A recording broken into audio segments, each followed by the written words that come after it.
lot from different sessions within the community of practice. That is initially with the how we can collaborate regional perspectives. Yeah, I would request the rest of them to mute if it is possible.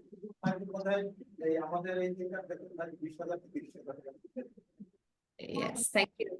And then in the second series, we have discussed about more about opportunities to collaborate from Latin and African region perspective. And the third COP we've discussed about from the perspective of regulatory requirements and how this is so important within this APCOP. And then we also discussed about bringing the private sectors as an important stakeholder in the whole gamut. And today, this is continuation in terms of our previous practice meeting, which is on how do we strengthen the public-private partnership, specifically for promoting the biopesticides, specifically in terms of compliances, in terms of trade. So today's meeting is very structured and focused for around 1 hour and 15 minutes, where have eminent Okay, we have an eminent speaker from Dr. Dennis, who is representing Biopesticide at the International Center of Genetic Engineering and Biotechnology, South Africa. He would be, I welcome him for his opening remarks shortly. And followed by that, we have a technical presentation continued by Dr. Ansari. It was very enthusiastic as we could learn from his last presentation. And we will be continuing today, but on a different agenda topic, like how he is going to share the case study while strengthening the public and private partnerships. So we have structured this important discussion where enough ample time has been allowed for the partners and the members to come together and also discuss what all ideal opportunities we can figure it out in the community of practice. With this warm welcome and thank you once again for this important meeting, to see all of you attending in this continuously with a moment of approximately 80% of attendance we have seen from last 5 different series. So with this, a quick recap would be required. If I request my colleague, Dr. Darshika, if you could please help with the recap, and then we will follow it with our opening remarks further. Thank you, Sami. So greetings everyone, and let me give you a quick recap to the previous session. Previous session focused on the role of private sector in manufacturing and promotion of biopesticides. So during the opening remarks, Dr. Roche was there. He shared his insights into biopesticide industry, noting that it's now in a much stronger position to attract investment and raise funds. He highlighted the recent breakthroughs in research and including commercialized solutions to control bed bugs, which had become a major issue in hotels and even chicken farms across the USA. This success underscores the critical roles of biopesticides in private sector and managing the pest control. So in the technical presentations, Dr. Ansari introduced the Bionima Group, a leader in biocontrol technology. Their mission is to reduce reliance of chemical pesticides, and they are at the forefront of innovation with their standout microencapsulation technology with over 60 products. Bionima business model focuses on creating new solutions and partnering with many companies to bring them into the market. Dr. Ansari also addressed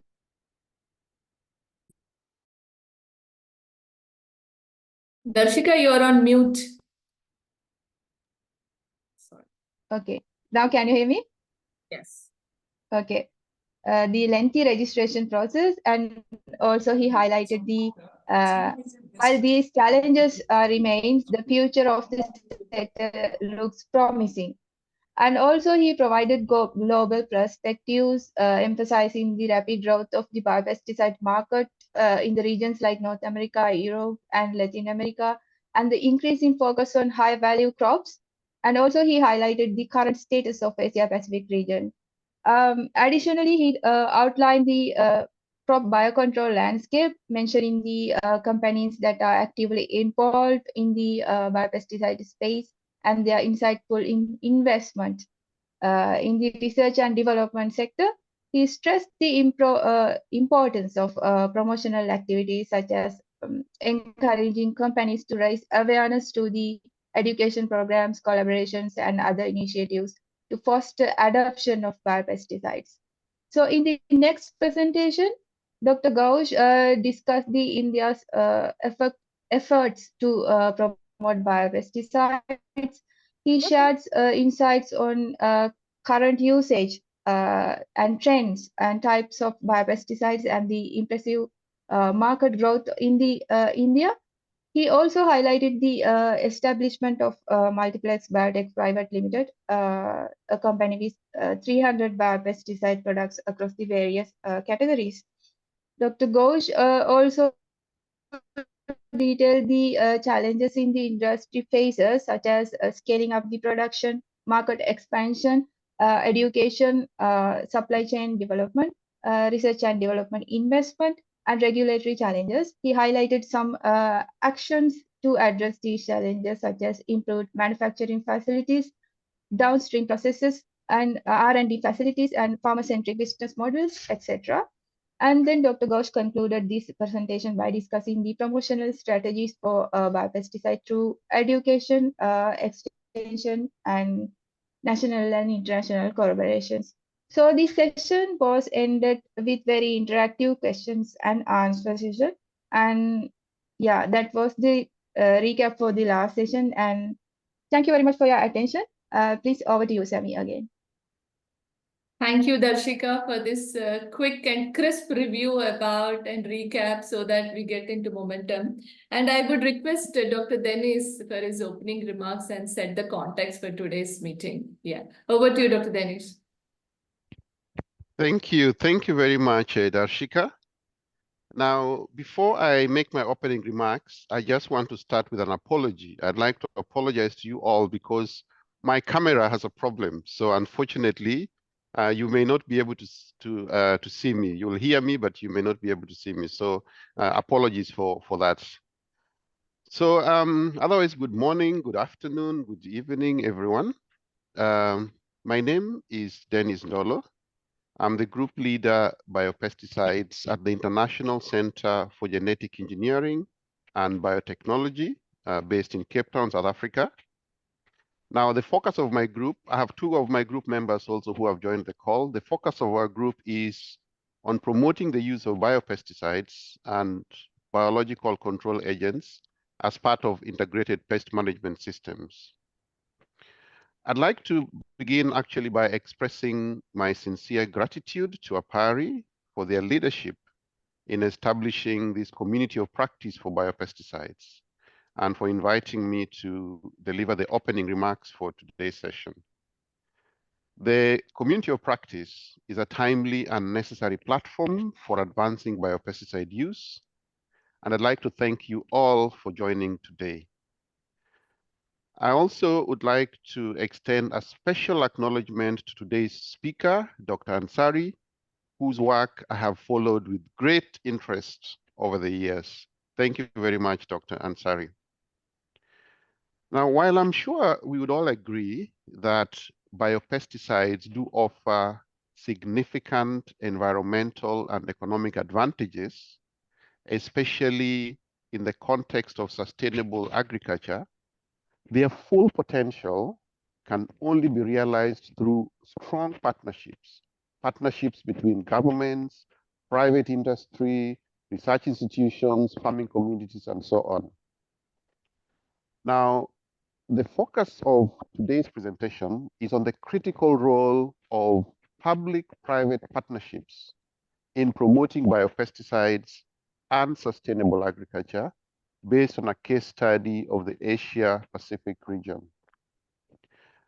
I do believe that the experiences from the Asia-Pacific region can offer valuable insights that could be beneficial to various regions across the globe, including Africa, which is making concerted efforts to promote biopesticide research, development, commercialization, and use. Now, I'm sure we are all very excited to hear more about the collaborative efforts driving the biopesticide sector in the Asia-Pacific region and how these may shape the future of agriculture globally. So I look forward to that presentation. And as I mentioned earlier, the community of practice is a very good platform for promoting the use of biopesticides. It is therefore quite encouraging for me to note that today's session includes a discussion on modalities of having more global participants join the community of practice. Otherwise, thank you all once again for your time, and I do look forward to the presentation. Thank you very much. Thank you, Dr. Dennis, for setting up this opening remarks. With this, I would request Dr. Ravi to come up and help us in the technical presentation for moderating across. Over to Dr. Ansari. Yeah, okay. Over to you, Dr. Ravi. I think you're on mute.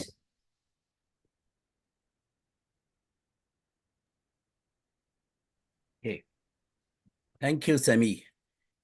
Well, first of all, a big thank you to Dennis for giving a nice opening remark. And some of you who may not know Dennis, he has been a great champion of biopesticide in the SADC region, South Africa Development Community, just finishing a big project from STDF on the promotion of biopesticides and policy issues and so on. Now, coming to the topic today, the role of biopesticide in the public-private partnership domain, I must say, this topic has stemmed from the previous talk on role of biopesticide manufacturers and promoters by Dr. Minshad Ansari, a very well-known man, a CEO of BioNima. For those of you who missed the last community of practice, I may like to briefly again highlight about Dr. Minshad Ansari. He is a visionary leader and an innovator in biological agriculture with 25 years of experience in the field.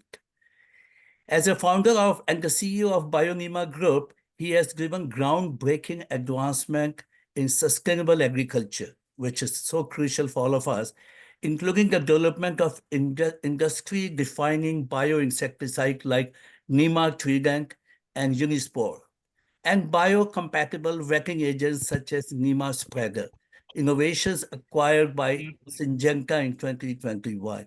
So there are a lot of achievements of Dr. Ansari, and he has a solid background with his PhD earlier in his career from Ghent University, and now working in UK for the BioNima Group Limited. The key highlight of all his work is Dr. Ansari, he got the prestigious King's Award for Innovation in 2024, which is a testimony of all the contribution that he has made in terms of the promotion of biopesticides and in terms of innovation. He has also founded the World Bioprotection Forum in 2019, about 5 years ago, and I happen to be a part of his WhatsApp group there. So I request all of you to really make sure that be a part of this WBF, World Bioprotection Forum, apart from being a member of COP, so that we strengthen more and more, and we talk more and more how we can really promote biopesticide and the public-private partnership. Now, without saying much about Dr. Ansari, I would like to now invite Dr. Ansari for his, I'm sure, the very eloquent, succinct presentation in advance. Over to you, Dr. Ansari.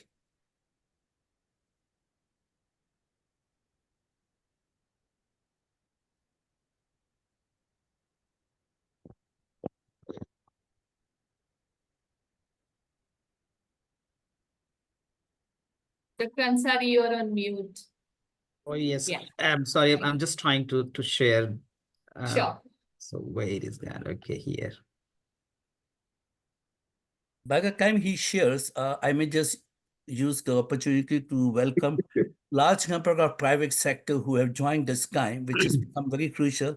And especially I see Pablo, Fritz, and all from Lex Agri, with whom we had a good conversation a couple of days back on one of their programs called Solution Finder.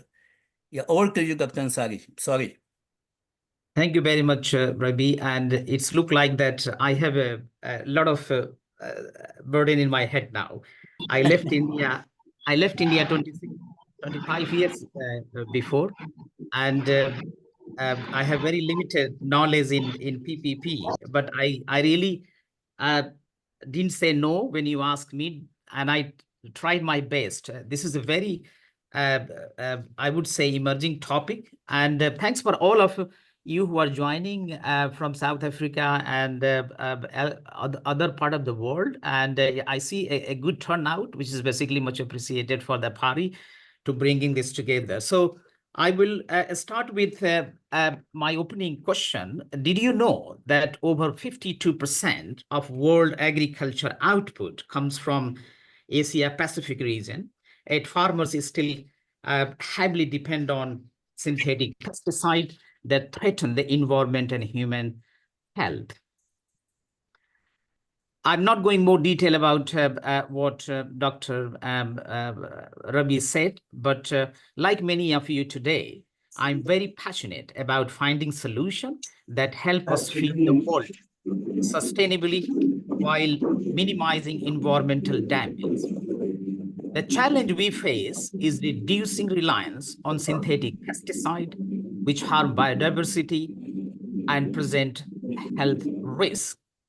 Public-private partnership are crucial to driving innovation needed for biopesticide adoption and transferring agriculture.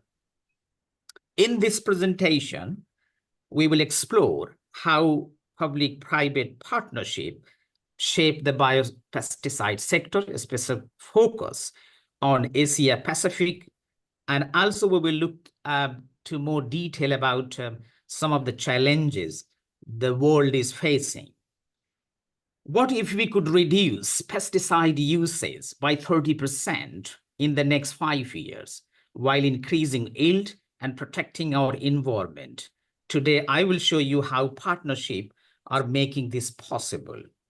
Let's dive into more detail role of PPPs in advancing biopesticide, starting with their significance in sustainable agriculture. I will start with R&D, which is a very vital part of this initiative. And this would only happen if we have a sufficient funds and the collaborations. There has been a lot of products funded by the FAO, which is not being ignored. And there has been some scaling up as well in a pocket, not a wide range. And some of the examples you will see in Vietnam, project funded by the FAO, which has resulted 25% increase in yield and 40% reduction. By the way, these are a project. And the project doesn't have the same replication what farmers and growers are basically perceiving. But nevertheless, these projects are showing a significant improvement. Now, still policy is the serious issue where some of the countries like China, Green Pesticide Action Plan started in 2017 to initiate the research and development. And it's a main, which is a barrier for bringing new products to the market. Before I go more detail, let's understand what is agricultural biological. There are a number of terminology floating around in the public domain, which need to be synchronized. Agricultural input, what does it mean? Agricultural input, does it include fertilizer? We are not talking about, or nutrient, we are not talking about. We are very specifically talking about agricultural biologicals here, which 4 section divide here, the biopesticide or biocontrol. So the European Union now has given a new name, as a biocontrol and not a biopesticide because of the stigma attached with biopesticide. And this group of the product are very much for the crop protection. Then second one, microbials, and the biostimulants and biofertilizer are basically for plant health and management. Let's look more detail here. So microbials are quite well known in Asia Pacific. I know there has been some work done in India and other places. These group of the products do not need registration. So this is very straightforward. Anyone, anywhere can bring this product and start supplying. But obviously, the research and innovation need to be developed. The second group, which is very important, 90% products are in the market, is microbials, which include virus, bacteria, fungus, and pathogens. Those are basically mainly coming from the natural sources, and they need registration before one can bring to the market. The third group, semiochemicals, which includes pheromones, plant volatiles, has to go through the full registration process. And finally, natural or the botanicals or plant extract need a serious registration. So there is no doubt about, if anybody is thinking that last group had exemption, it's not. It has to be understood that all these three group has to go through registration process before they can bring to the market. It's illegal and it's a prosecution if anyone selling these products without registration. Now, not going more detail, but these are the biopesticide playing sustainable role in eco-friendly. We have seen that many occasions they can reduce chemical pesticide from 40 to 90%. They are part of organic food production, which is growing. And if you see the organic sector, today is about approximately 280 billion USD, and which is going to double in the next 5 years. So I just wonder where these basically produce are coming from, what farmers are using. From my point of view, this is a serious question. So those pesticides are still being used in organic farming, and they have taken permission from any organization. It has a serious question. Sustainable targeted delivery is very important, that these products are designed to target pests or diseases. And so far, we have not seen any resistance. So it is another good thing when we compare with pesticide. I will try to give you just overview. I'm not going to more detail. But when we look to the Asia Pacific, we see that 42% of the world agriculture input is coming from there. But yet, they are simply ignored in this public-private partnership. Dependence on chemical, which I have explained that this is a serious problem. The farmers have a small holding, and I think that the difficulties for expanding has to do with a smallholder farming as well, is that it is very difficult to mechanize or commercialize in a larger scale. Now, in spite of all these, we have seen a serious growth in Southeast Asia Pacific. Now, again, there are countries like China. The market of biopesticide has grown up to 220 million. So the things are happening, but not all the Asia Pacific countries are included. Now, I will give you some example. A body of work has been done by the Indian government. I can't stress the point. But please don't take my criticism as anything else. Is my opinion that this research has been done by the scientists. I don't believe the scientists alone can do this job. I was a scientist for 15 years, and I jumped in the business without knowing ABC.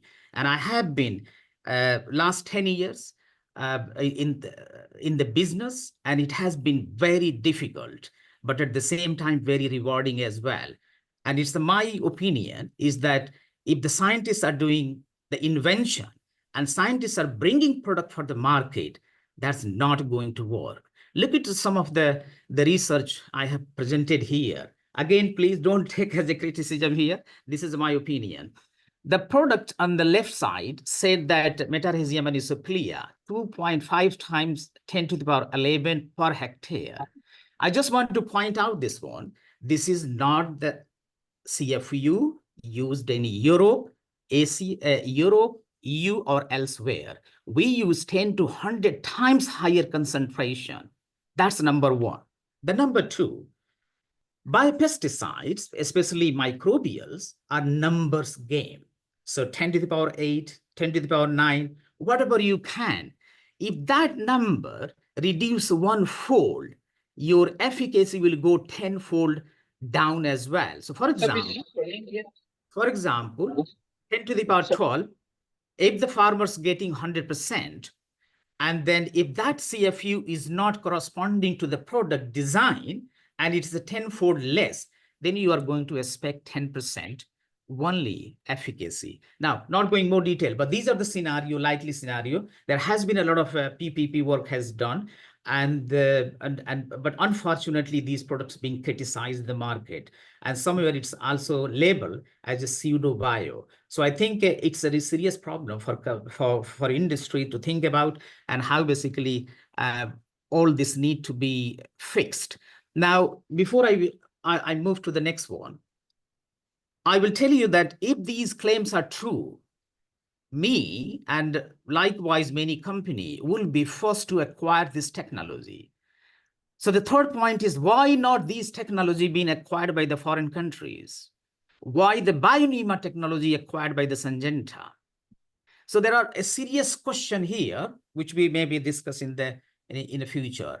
There are a lot of work companies are doing, and there are a lot of people are looking for products. So if you have any innovation, I will be the first to basically discuss that, and bringing that technology to the public domain or the markets. Some work has done in China. Let's move to there through the Green Pesticide Action Plan, where they reduce 30% of the pesticide. They did partnership with Syngenta, which again demonstrate a PPP example.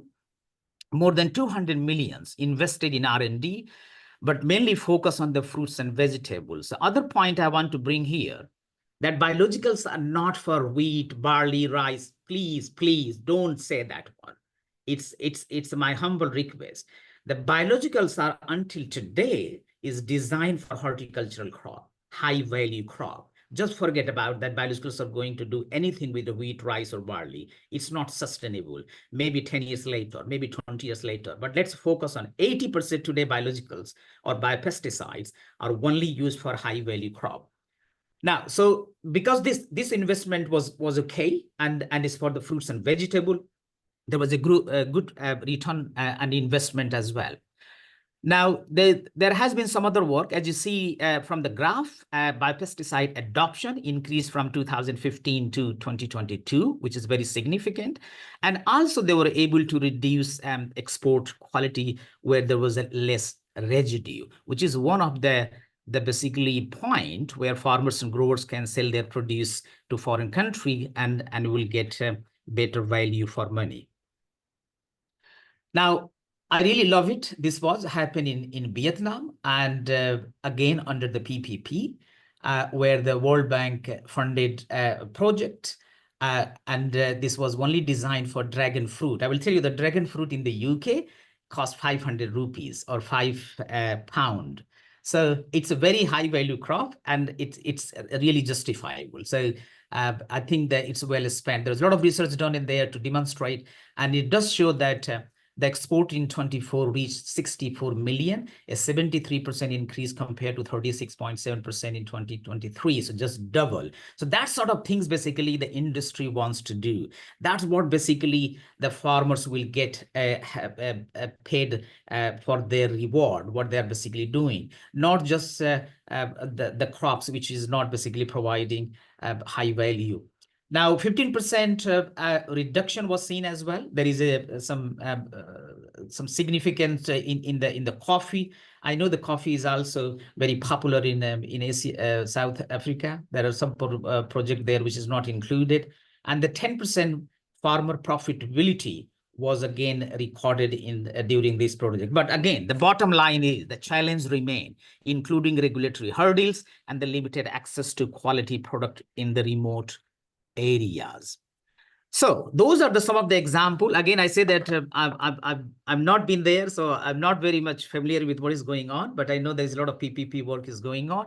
So I wanted to bring something what else is going on in other territories. So let's see here. So World Bioproduction Forum, as Dr. Rabi said, that was started, and it was my passion actually. I don't want to go more detail, but again, during my journey when I was going through learning a lot of business ideas, I was not able to attend the conference. Nobody was inviting me. So I thought, why not to start a forum where basically, everybody will come, and we will provide opportunity for them to speak, to share their idea, and also at the same time connecting academia and industry. So this is my belief, is that without collaboration between academia and industry, we are not going to move forward. Again, due to time limitation, we don't have a better product in the market. It's unfortunate, basically, unfortunate. We have a diesel, oil, petrols. Those are basically not the product we are looking for. We are looking for super duper products. And that will only happen once we take the ideas from the academics. Those are the guys who is doing all this, but they alone can't do it. That's where the projects are failing. They have to collaborate with company. They have to bring an association, and that basically the company then will see the idea. If the idea has a commercial value, then they will basically commercialize, and they will get the investment as well. So this is the non-profit organization, simply bridging the gaps between academia and industry for the novel innovation. So simple, novel innovation. We want to do that. And it is a platform where we are helping globally and making sure that industry can produce better product for farmers and growers around the world. So I'm very picky. I have picked 30 global advisors. Those are, at least they have 30, 40 years experience around the world. And these are the advisors sitting on the board, and they're advising in different matters. And I have a passion to bring at least 50, at least one advisor from each country who can represent and who can feed on what is happening in a sector at least. As Rabi said that, again, just for the curiosity, I started a WhatsApp group, and within 2 months, we now have 290 members. I will encourage you to join. And this group is talking about science, innovation. We are not talking about happy birthday and hello. No, it's very much for innovation. Everybody has a limited time. So we have restricted for a discussion which have a meaningful meanings and have some matter as well. Okay, so what WBF is doing very quickly, science and innovation is our focus. We connect academia and industry. We are looking for investment. So even though you have a brilliant product, but that can't brought to the market, you need investment, and where the investment is going to come from. So those areas very important. Connecting academia to the different partnership is another asset where basically they will form the connection. Product recognition. This was one of the things which I wanted to do. There are many startups. Those have a brilliant idea, but they never recognize. They never had a opportunity to present their products. And this is where World Bioproduction Forum is saying, recognizing the talents, recognizing the innovation during our annual World Bioproduction Summit. And finally, the regulatory reform. This is one of the bottom line, and we are going to have more detail in a coming slide. So on that, I and my group actually thought that why not we work with a public-private partnership for regulatory reform in the UK. And we started just after Brexit happened. And some of the companies basically, they came forward, they start working with us. We contacted the DEFRA government. So this partnership is not only PPP, this was a government, private sector, as well as the consumer as well. So these are many other policymakers basically were involved in this one. And then the beauty of this association was that we wrote a first industry-wide paper in the world. So it's accessible. You can simply go to the WBF website and you can download. And this was to advocate a streamlined biopesticide regulation in the UK. And I can't again stress more. These regulators don't know what is a biopesticide. They know pesticide. So we have to teach them. And that was the thing was done by facilitating that what industry need and how we might basically turn the corner. So there is a lot of stuff there. This is the first one again. So it will help a lot if you want to read. So we went beyond as well. We wanted to reach out to the UK government. We organized a meeting on House of Commons Parliament. There was about 80, 90 people attended. And this meeting was attended by the lords and peers, MPs, all those kind of things.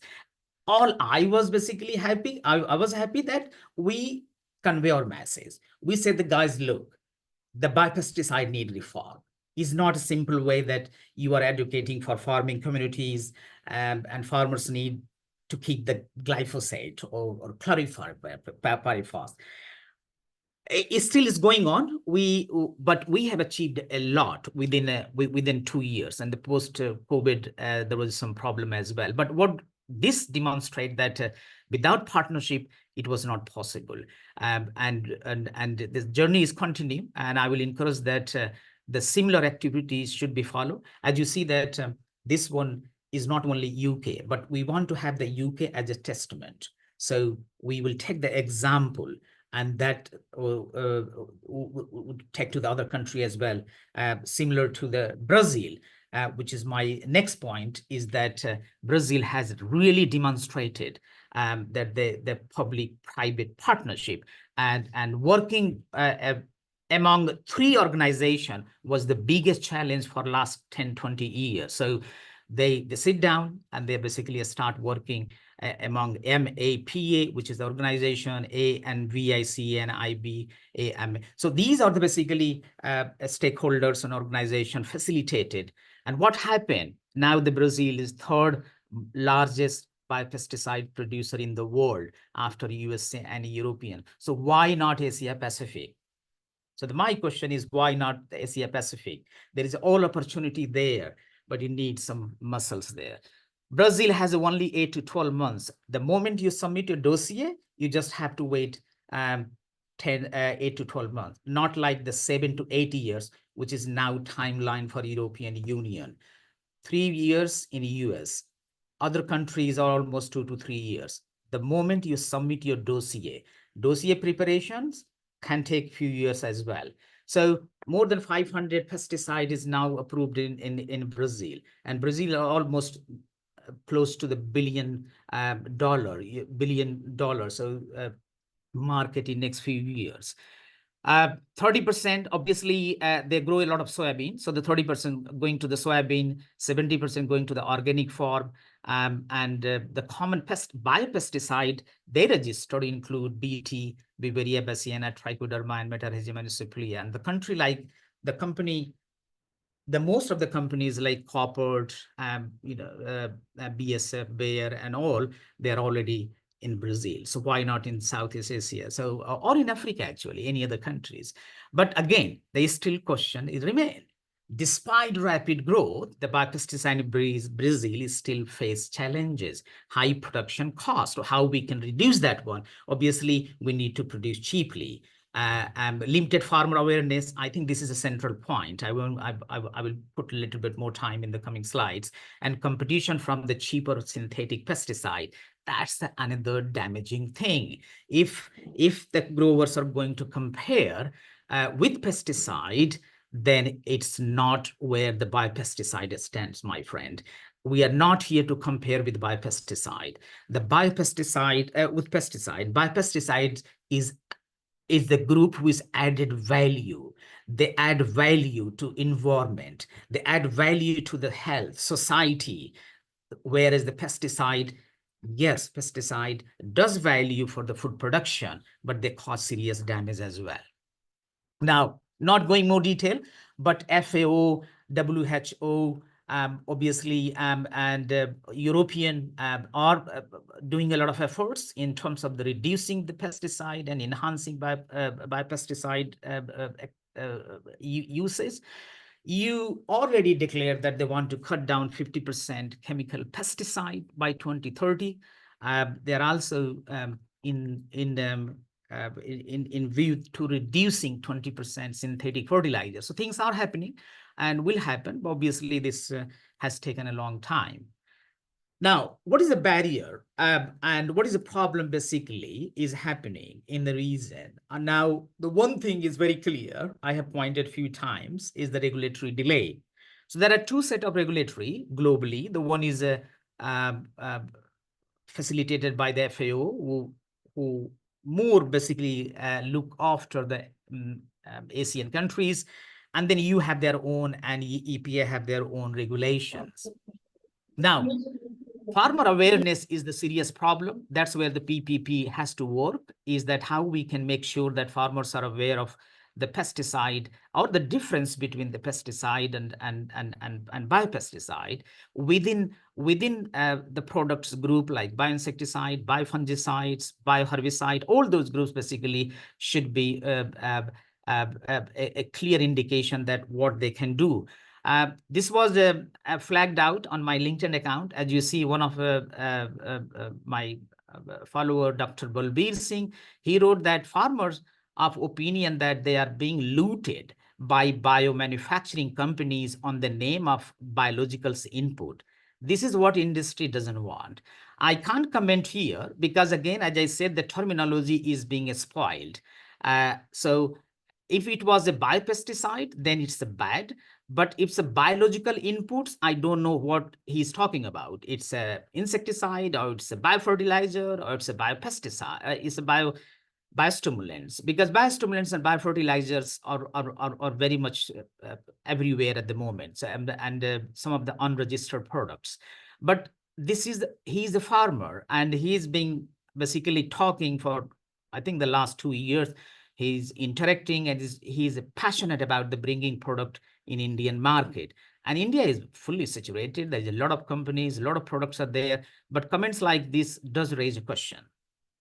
Distribution, we don't talk about everything, basically. The problem is that distribution linked with the whole supply chain. That we need another session. Now, here in the UK and EU, we have a distribution system where they can store the product in cool, cold basically. So the 5 degree, 10 degree, 20 degree. Now, I just want to emphasize that biologicals are not a product to store in 20 degrees centigrade or in the room temperature. If somebody is doing, either they are ignoring and they are or basically they're simply not admitting the limitation of the biological. So when we talk about the distribution and how it's reaching to farmers is another serious problem. So let's say if farmers buy the product, but where is he storing? He will just simply chuck it out somewhere in his house where the temperature is 30 degree or 40 degree for a month before he applied. That product is not going to work at all. Now, unless there is a very silver bullet, formulation is there. The formulation is protecting. But as far as I know, whole industry, none of the company has developed a product which can have a more than 12 months shelf life. More than 12 months shelf life. So it's not designed to just simply chuck it anywhere where the temperature is 30, 40. Biologicals, when it's include metarhizium, Beauveria, trichoderma, all those have a limitation to highest 35 degrees centigrade for the foliar application, provided is that there are enough moisture around the field as well. Obviously, the cost is serious barrier. And I would say here again, is that don't compare with pesticide. Biologicals are biologicals. Please, please don't compare. Sell your value that the biologicals will reduce problems such as health issue and environmental, but companies should not say that we will match the price. No, it's not possible. I will give you an example. In EU and UK, per hectare, biologicals, which is basically the biopesticide, cost from 700 to 3,000 pounds per hectare. I will repeat, 700 minimum to 3,000 pounds per hectare. And farmers are happily using. So there is no problem here. The problem is that we don't have enough product in the market. We don't have a problem of the cost. The cost might be a problem for the Asian and other countries, but there it need to be sold differently. It need to explain properly that your product will have a higher value. It will go to the hotels, supermarkets, export quality will increase, all sort of things happen.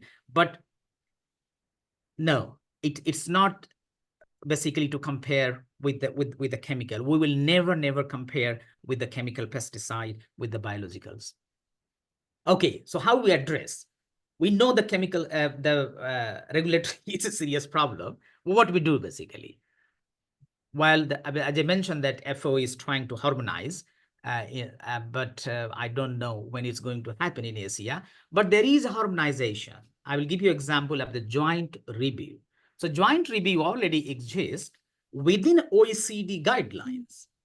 There are countries who has signed the declaration, which means if you submit your dossier to one of the country mentioned here, your dossier will be looked and approved within 12 months. But many people don't know. EU, US, Australia, New Zealand, UK, Canada, and Mexico. These countries are part of the global registration. There are a number of pesticides being registered through this system, but I don't know if any biopesticide is being registered in this world. So that the system does exist, and people should take advantage of that one. Farmer education, we need another session. The training program is very important. Biologicals are biologicals. As I mentioned many times, is that no matter how brilliant your product are or is, but it has to apply it in proper way. If it's not applied in proper way, just forget about it. It's not going to work. Storage, proper application. We are not talking about the nozzle. When farmers change their nozzle, we need another session for that. If the nozzles are not being changed every 6 months, then more than 50–60% of the applied product will fall off from the plants or leaf, or wherever basically they're spraying. This is a serious one. So we need a lot of care. Subsidies should be required if any government wants to increase or want to promote biological pesticide, or obviously we need to look after in Asia, Africa, and other countries, how we can reach out to remote area, what facility we can provide, how if they are going to use biologicals, whether or not they have a storage facility, or there are not, or whether or not the company has developed a product which can resist or resistance to the 30–40 degree temperature. So all this need to be looked after. Obviously, impact is huge. Health and safety, again, the WHO documented the 30% reduction in pesticide, that the poisoning, there is another problem happening in a few countries, can reduce in that region. Increase, we have seen a serious increase in the yield from 10 to 20%, 30% if applied properly. But even though UK and EU farmers are not fully aware of all kind of biological pesticides, so the company like Copper, Biopest, and other, they have their own training programs. They administer through the distribution network. We have our own training program, which we developed 2015. That training program, train the trainer. So that's what the Asia Pacific basically is going to need, the train the trainer. These distributors doesn't have any interest to keep the product in cold area or explain the farmers how the biological pesticide is going to apply. I have seen some of them. I visited India a few times. Though they even don't have a freeze actually. So if they don't have a freeze, how they're going to store the biological products? High profit margin. Obviously, as I mentioned, that a biopesticide is still need to focus on high value crop. We have a plenty of crop. We have seen, Vietnam or coffee in Africa and other countries. We have strawberries here. The growers are paying 3,000 pounds per hectare. You have a grape in Spain, all those countries, banana plantation, all those things are. So why not to focus on that one? And they leave that wheat, barley, and other thing for the future. When the product is become more valuable and cheaper, then basically we can focus there. Okay, so yes, we have seen the market growth significantly increasing in Asia. So this is a recent figure showed that 2.2 billion USD market, which is going to reach 5.25 billion by 2028, likewise Europe and the rest of the world. But we need technology innovation. We need to advance our biopesticide formulation. We need AI data so we can basically inform the growers and farmers when and how to apply. We also have to move to more in microbiome or phytobiome area. So looking for more research, looking for more opportunity. Drone application is a scam. Look at that picture here. What drone is doing? It's just spraying on the top. What happened to the middle? What happened to the bottom? Number one. Number two, the force is more than 5 kilometers, which is recommended. That 5 kilometers on the wall. It's not going to cross that one. So if something is dropping on the top, how the pest and diseases, those are underneath being going to control. So I think there is a lot of things that needed in the future. And I think the drones are quite good for hilly area, for plantation, where other conventional spraying machine will not be able to do the job. So there is opportunity, but not everywhere. There is a very early days. Hopefully, it need to develop that how this can take in the future. Policy. Asian government are increasing, pushing for biological pesticide. We have seen in Malaysia. I was involved in. Can you please the workshop? Can you please wind up, Dr. Ansari? I'm Yes, sorry for intervention. And then the final one is the recommendation for a strengthening, which required the streamlined regulation. We'll be looking for increasing R&D investment, education campaign, and incentive for the private sector. So I think you are very right time. You were just coming to the end. Thank you very much for listening. And hopefully I have done some good job here. If not, then we will revisit some of the topic. Those were basically not described in detail. Thank you very much. Thank you so much, Dr. Ansari. It was really wonderful. I'm not going to sum up, but I like the way you started with the very basics of the microbials, the agriculture biologicals, to the impact it has had in Asia, especially in China, and the adoption in Vietnam. And also you could show how with your passion, right from the farmers field, you could reach to UK Parliament. That must have been a big, long journey, because science to industry to politicians, I think this is a difficult, very peculiar journey for a scientist to do it. There must be a lot of stories behind, but I really appreciated that. And also the importance in Brazil, how it took up and becomes $1 billion industry, and the very need of regulatory harmonization, impact on farmers, training the trainers, and so on. I think it was a very comprehensive lecture. And I would like to open the whole presentation now for discussion. We will have a discussion for about 15 minutes. Then I may like to have discussion on the spread out of this COP, community of practice, because we are having a lot of demand from US and from Latin America. And the time zone difference is actually a big issue for us, because right now it is 2 a.m. or in Latin America, we need to see how we manage to make it more global. So friends, the presentation is open for discussion now. Please raise your hand. Anyone who has a comment? Yeah. Can I participate?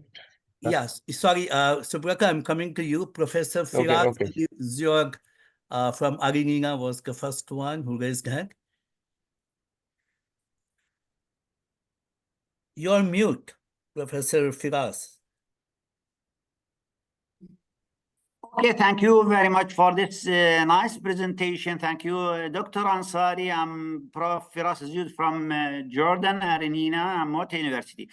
Biopesticide will sure reduce problems associated with the human health and environmental risk, but there are two raised questions. The first one, this is a question for Dr. Ansari.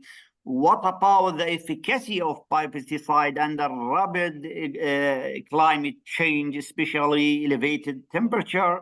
And could we able to feed the human population of about 8 to 9 billions using only biopesticides? And thank you. It's a $1 billion question. So I think, as I mentioned, if you look at today, biopesticides are about 10% of the total crop protection market. So there's a long way to go. The work need to be done. In terms of robustness, I would basically advise that we need to work on the robust formulations. And the formulation is key to success. That's number one. Number two, application and the delivery system. So we need to fix that whatever applied by the farmers reach to the target. The research showed that the less than 1% pesticide applied reach to target. So that's a disaster. They go and buy and apply. If that happened to biological pesticide, it's total. I know some of you are thinking that what I'm talking about, but this is a reality. The applied products reach very less number. So even though if you simply increase that quantity, your efficacy will increase. And we have seen this one. Now, how you do that? So obviously, we need to fix our formulations. Formulation need to be done more in robust formats, like the one microencapsulation. You have an encapsulated formulation. You have a formulation which has a shelf life delivery system. So delivery system are well established. All we need to do to utilize some of the existing wetting agents. Those are available in the market. It's called the biocompatible wetting agents. These wetting agents or surfactant penetrants are brilliant in terms of stabilizing spores on the leaf. So the very simply, you see that those spores will be in high number. As I mentioned that in the beginning, is the CFU is the game changer. Your CFU need to be increased. If this was a metabolites, there is not a problem. But the CFU need to be in order to control the pest. So long way to go. There is a lot of work is going on, but more focus should be on the new product, new innovation, new formulations. Thank you, Dr. Thank Ansari. you so much. Yeah. Subrata, over to you. Yeah, thank you, sir. Thank you. Special thanks to Dr. Ansari for very informative and nice presentation. So I have 2 or 3 specific questions to you. That is, now we are in a process of pesticide regulatory finalization process. That's why it is important. That is, you mentioned for microbials, no need of registration. If you can please briefly discuss how many of countries that is in there and sir. Okay, that's fine. Let me answer this one, then you can't ask if the host permit you. So it's called the beneficial insects, which include nematodes as well. And we have a legendary here, Dr. Manjunath, who has done a lot of work, father of biologicals in India, who has done a lot of beneficial insects work. Now, in Europe, there is no registration. UK, there is no registration. I will tell you a funny story. Last year, I was in Bangladesh, and I was talking with farmers and growers, and then I saw a sticky card. You know this sticky card, yellow sticky card? Sir. And then farmers said that, sir, this is the controlling thrips. So I said, don't say the controlling thrips. It's Sorry, attracting thrips.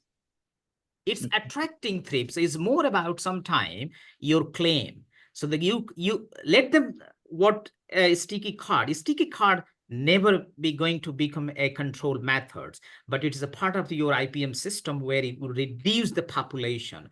So yes, I'm in the UK. I will tell you EU and Canada. The beneficial insects are almost in all greenhouse, and they're providing almost 80-90% satisfactory control.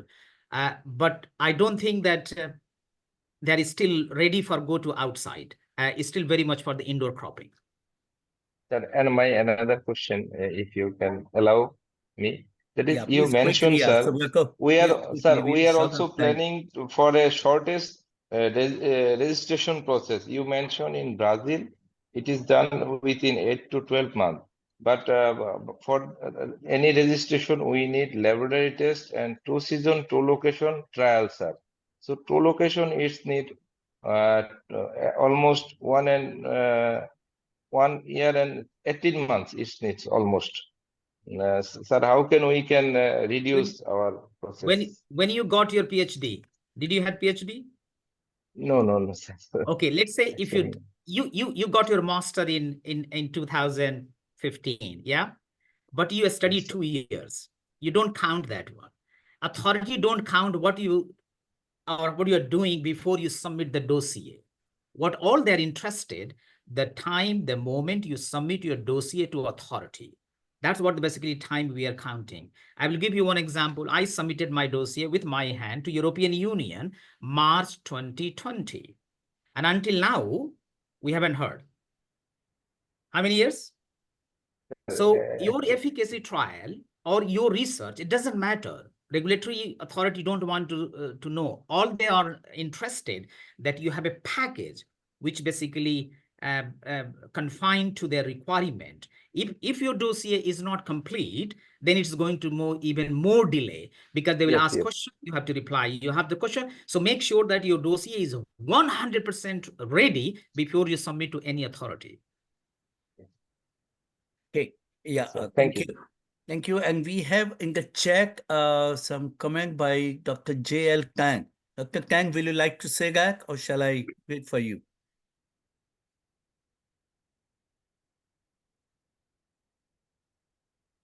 Okay, if he's not there, we can respond to him later on.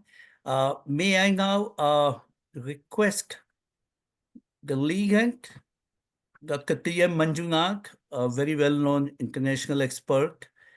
I heard about him when I was in my early college days, and I'm also going to retire very soon. Imagine how much he would have contributed. Dr. Manjunath, your expert comment.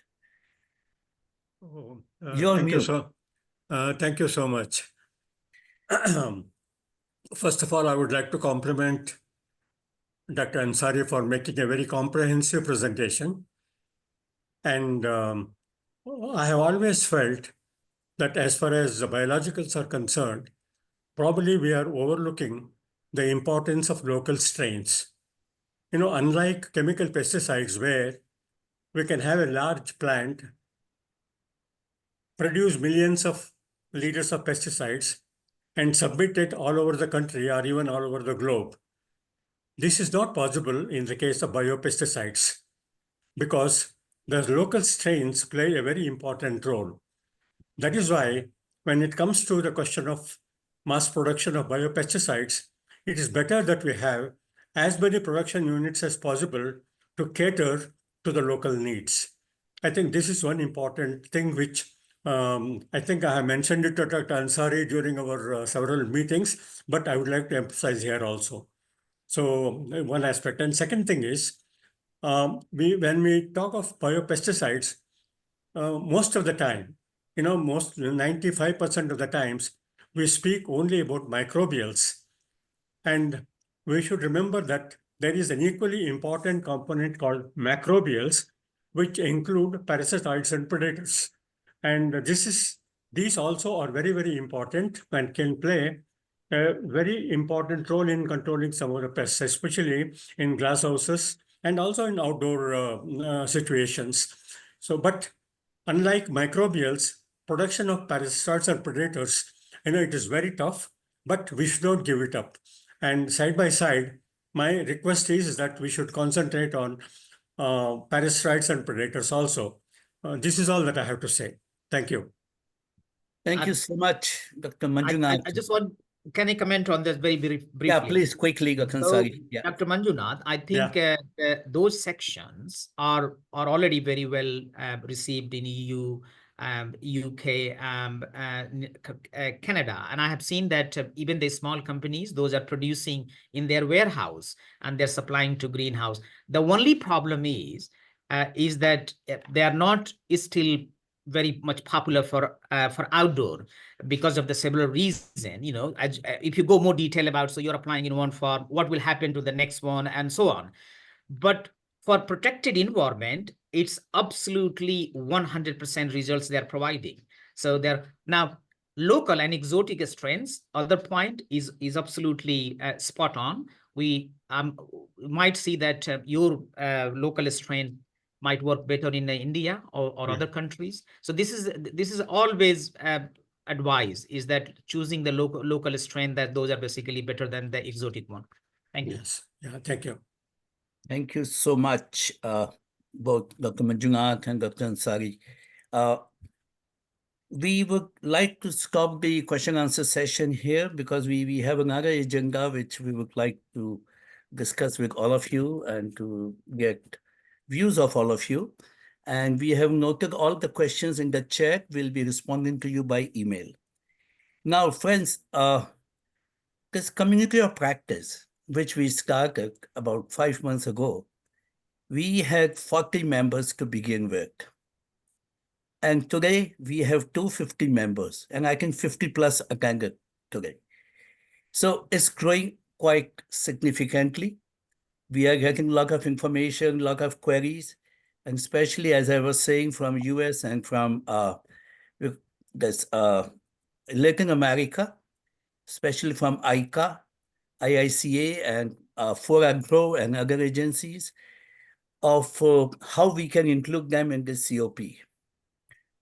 Time zone is a big challenge. So I may like to have a suggestion from all of you. Should we have 2 community of practices, or are you able to bear the pain of joining this at 9 o'clock at night and they join at 9 in the morning or so? So what is the majority view? I just wanted to know, because we talk further with them and then we see how we can structure it more, make it more global, and make it more useful for each and every stakeholder of public and private sector. Any views about that? Or should we have this one, we give the recorded version to them, and I don't know, then we have it with them separately and have the recorded version here, because we need to globalize this whole concept. You know, we are still in the regions. We are like more in European and the Asian and Africa region right now. Any suggestions? If I can, because you, can I? Yeah, please. I think I saw one, I'm giving you an example. So the one of the guy is called the Dan Luke. He's an influencer. He's based in Canada. And he always organizes his show in the 6 o'clock. So you need to check now that if the 6 o'clock, what is happening in other zone? There is a website as well, time zone checker. So if you just put down the 6 o'clock and see how many countries basically can attend, so then you can make your decision. Obviously, there are for us it will be very good even until 6, 7. There is no problem. But the people those are in early morning probably is not suited. Okay, we will do that and we'll get back to all of you by mail. But now, Sir. Yeah, sorry. Ahsanullah, yes. I think, sir, if you can arrange it like USA in the morning or up in the afternoon. Sorry, afternoon USA. GMT, we are GMT plus 6. So, so you can add another 6. So all the countries can be involved. Okay, we'll check that. That is a good suggestion. I think the major issue will be in Australia, where I am right now, because they are in a very, I should say, difficult, different time zone, different part of the world. But we will find a solution. Okay. Thank you. Now, what I want to say next is, like we had 5 community of practice meeting, and we had 2 excellent presentations on public-private sector thing, and like one today. And we had before with Dennis and others on what is going on from the research. Eventually, what we need is right kind of, like we are having now. We want to push the agenda of the academia where private sector is aware of, and they come with the solution. And they come with, because that public-private sector, it is not only for awareness. We want to bring those kind of, bring them in a collaborative mode, bring them into a dialogue, have a system of what do you call plug and play, like where we bring people, the government institutions with the private sector, with their products, and then see how it comes up. So that is eventually what we plan for. And I must say, last time about 10 days ago, I was in a call with Lex Agri. We have Fritz and we have Pablo, I see here. We had an excellent presentation, though it was at midnight for me, but I really enjoyed that discussion where they have something like a solution finder. And if they agree, we'll bring it to you in the next COP. But do you agree with that, Fritz? Yes, Ravi, I agree with that. Yeah. Okay. Just giving a short overview, our company does nothing else than giving access to available information. And it's mainly for pesticides and seeds, what we do. And we cover about 90 countries. Yeah, no, that's fantastic. And it allows to exchange knowledge. You can take knowledge that is already available in other countries that is presented in registrations as well, that you can eventually, that can help you for your own solutions you need in your country. Yeah. No, I want the members of the COP, Fritz, to be aware of your solution finder, and its application and how maybe some limitations, but how to improve, how we all can collaborate with you, or how we can expand your work. We just want to see that how we can bring a better outreach to your solution finder. So that is one of our objectives. As a promoter of biopesticide, we are not a company, we are academicians, but we really want to promote that. Okay, then maybe we can have your presentation next time in the session, maybe half the time, and any other private sector would like to come forward with what they are doing, like the excellent presentation by Dr. Ansari and his journey, in fact, is so interesting, so fascinating. How from like a lab, he's into the parliament now. I would like to know from any other company who wants to join, or anyone where there's things to display. Is there anyone here right now, or anyone Yes, Dr. Kithapal, this is Makdum, how are you? Pleasure seeing you here. Thank you. Thank you. Great. So I'm from Pakistan. I'm in Pakistan right now. We have just started a Balochistan biopesticide initiative, and what we have done, we have got an organic agriculture policy approved by the government of Balochistan. So that's the first province in Pakistan which is going organic and has its own organic agriculture policy. So what we are doing there, we are supporting initiatives like biochar, we are supporting biopesticides, and we are coordinating with everyone who is in biopesticides and coming forward not only to save soil but also diversity, plant diversity, and life please, diversity. if you can send both, the one which is pending and the one which is you're going to make now, and send it to me. Yes. So what we would like. Yeah, please carry on. Yeah. So what we would like to do, what we are doing right now is developing a platform for all the players, national and international, to come forward and join hands. And we basically what we did for last 7 years, that we did develop biopesticides from local herbs and local stock, but that the only problem was that the farmers were making them and the recipe was not the standard. Some people used to make, used to add like 5 kilograms of neem, and the other one was adding something else. But so now we are working on the standardization of the pesticides, We are working with CABI, we are working with a university here in Pakistan, and we are working with someone in US as well. So we would like to present our case to the group next time to see how can we all join hands and present this a test case.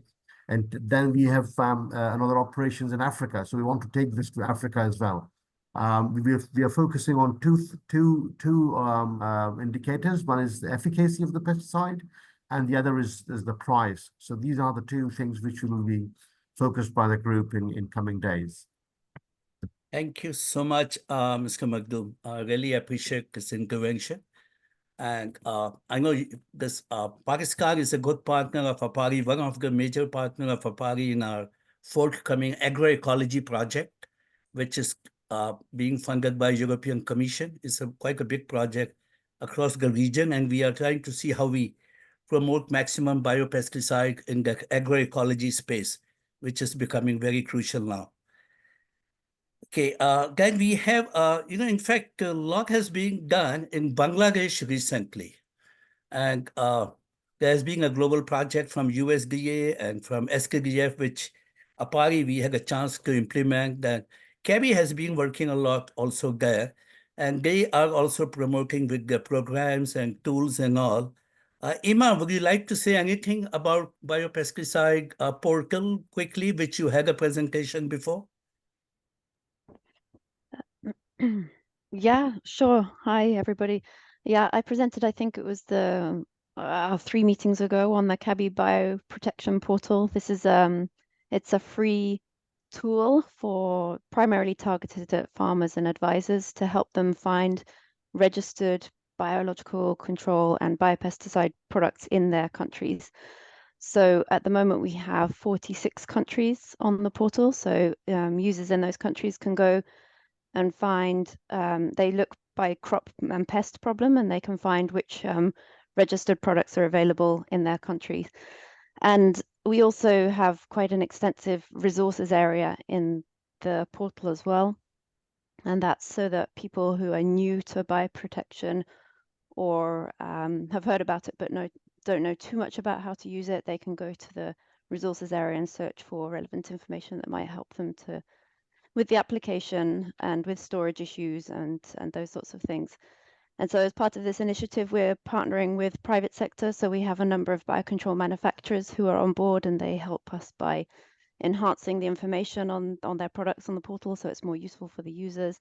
And we have sponsors on board as well who are helping to finance it. And we have a lot of associates such as APAARI who are helping us to spread the word and to promote usage of and uptake of this portal. Thank you, Emma. That's very useful in the present context, what we are talking about. And before we close the session, may I request Mr. Jagat? He has been a great supporter of biopesticide. He's from a private sector, and he has been in our steering committee of our STDF WTO project. Mr. Jagat, would you like to say something about that? Thank you, Ravi. This is a very interesting and relevant discussion. We have our own challenges in implementing this, but as a user, we are still grappling with the fact that biopesticides or biocontrol agents that are available here locally are answers only to a small amount of our challenges and problems. While they may address some issues faced in tackling pest problems, it doesn't address the fungal and other disease problems. And then how we balance the two, because then you've got to use chemical solutions to control fungal diseases, and that will affect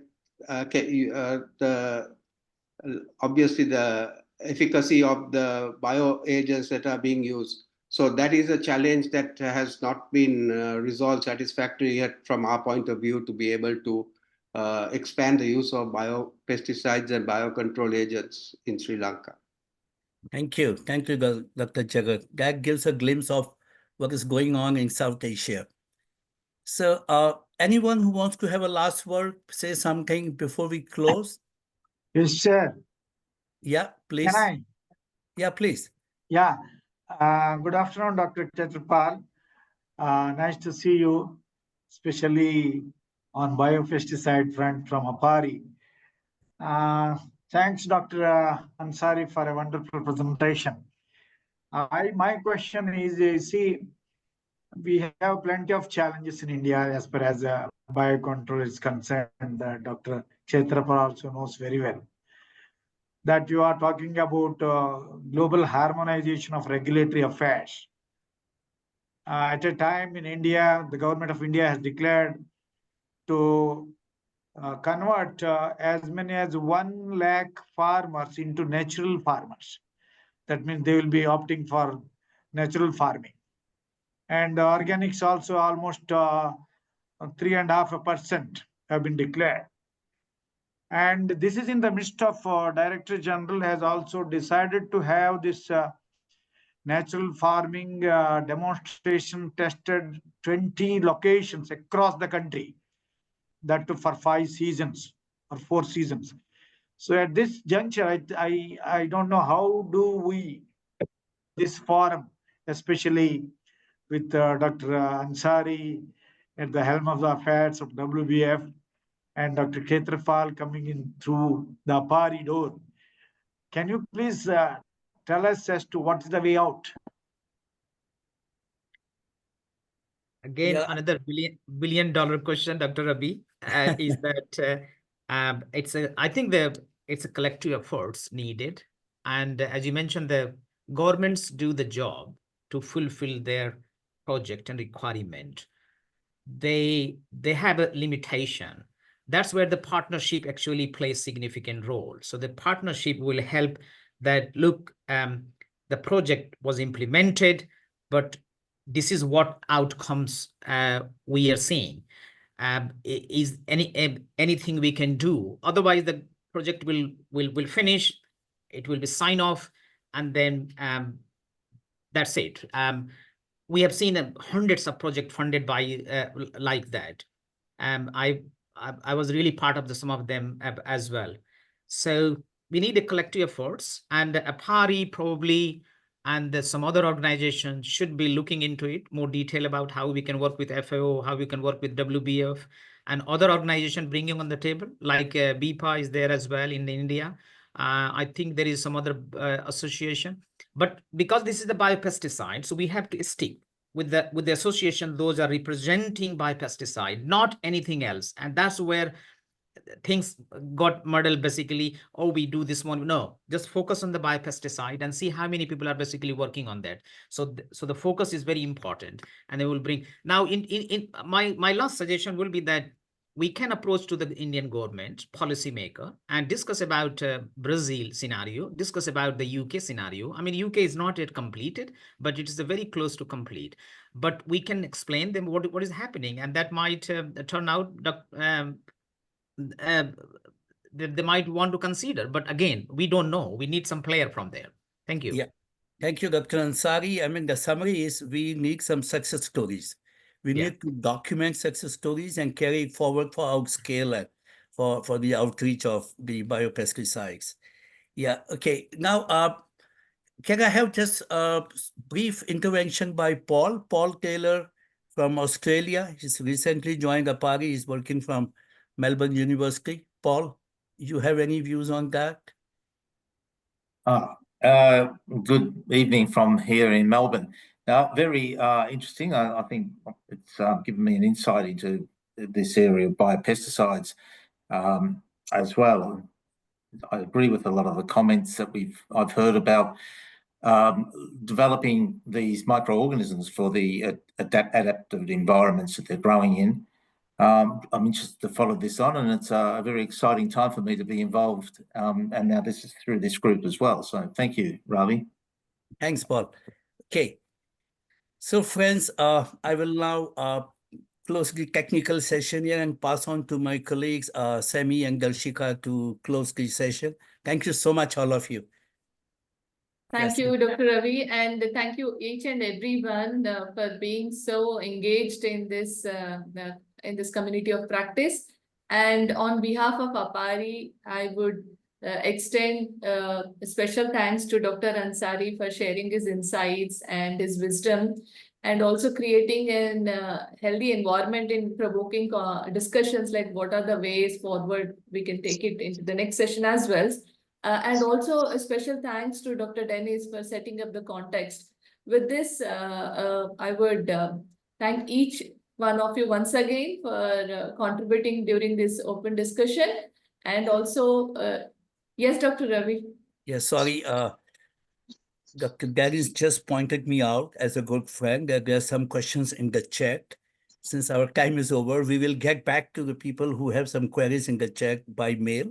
Darshika, you can please note the questions. And yeah, that is all I wanted to say. And we should have a group photo before we all part. Yes. I was coming to that. I was thinking that, okay, there are a lot of questions and each and everybody really wanted to contribute. So feel free to write on email as well, and we will be able to share some of the answers. I think Darshika would be following up and share to each one of you. And with this, thank you very much once again, and look forward for the successful contribution way forward. Thank you so much. Yeah. And I request the rest of them to kindly switch on your camera. We can take a nice photograph.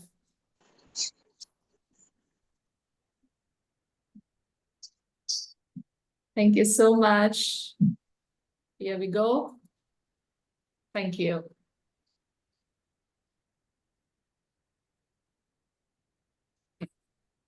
Thanks a lot. Yeah. Thank you. Bye-bye. Thank you. Bye-bye. Bye-bye. Take care. Thank you. Bye. Bye.